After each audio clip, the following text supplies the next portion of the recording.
Angela SWAIN, Specialist Angela SWAIN, and I was a medic in the 557th Medical Company in Wiesbaden, Germany.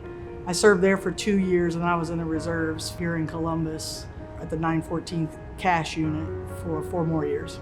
When I graduated from high school, I worked at warehouse jobs and tried to pay to go to Columbus State, just paid for myself. And then I heard that I can get the Army College Fund, but it was like probably 2 years after I graduated from high school was when I started thinking about it. But also, that's when the Gulf War was going on, and my brother joined the Army, and he was actually in the Gulf War, and that started really motivating me because I was thinking, if he could do it, then I've got to do it too, because I always want to be just like my big brother.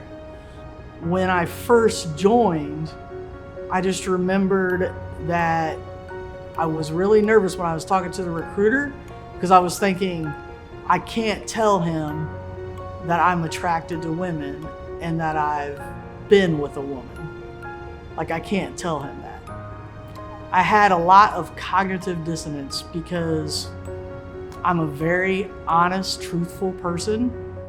And that was probably one of the hardest things, like just not being able to just say yes, but I knew that I couldn't. Like, I knew that I would not be able to join the Army if I said yes. It was kind of weird to lie about who I was.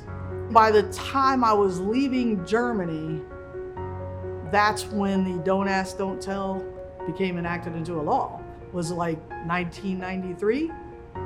That's when I left Germany, because I just remember thinking in my head like, oh, okay, that's kind of cool. But then it was kind of weird, because the more I thought about it, I was like, no, actually that's not kind of cool, because I still can't be who I am. Like, I'm still not allowed to say that I'm attracted to women too. Like, I'm attracted to guys too, but I'm also attracted to girls, and I wasn't allowed to say that. So it was really kind of weird to me to, I felt good about it, but then I started not feeling very good about it, because it was still hiding myself, When I was in basic training, the Gulf War was coming to an end. The first, that was Desert Storm, and my brother was right in the middle of all that. So he had a different experience than me. He's not here now. He was in the war, and he came back home and had PTSD, and he actually took his life. My life took a total turn when my brother committed suicide. And that took a lot for me. I was just in a really bad place, and remembering about being gay, being bisexual, thinking I'm attracted to guys, I'm attracted to girls. In retrospect, I almost feel like had that not have happened, I don't know if I would have came out then. But when that happened, the man that I was with, his name is Jim, the man that I was with, and he's the father of my 2 daughters, which I have no regrets about that whatsoever. I was totally in love with him when we got married, and I have no regrets that way either, but I just wonder, had that not happened, if something would have changed, And I was in this weird place, and I know that I had wanted to come out to everyone, but then I just kind of went within myself for 2 years. I finally started hinting on who I was when I started seeing that maybe my children were gay too. And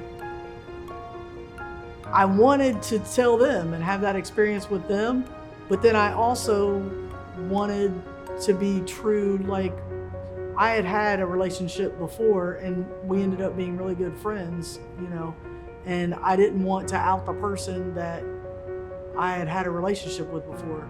So I struggled with that for a long time, and I had even actually talked to her about it, and she didn't want anybody to know still.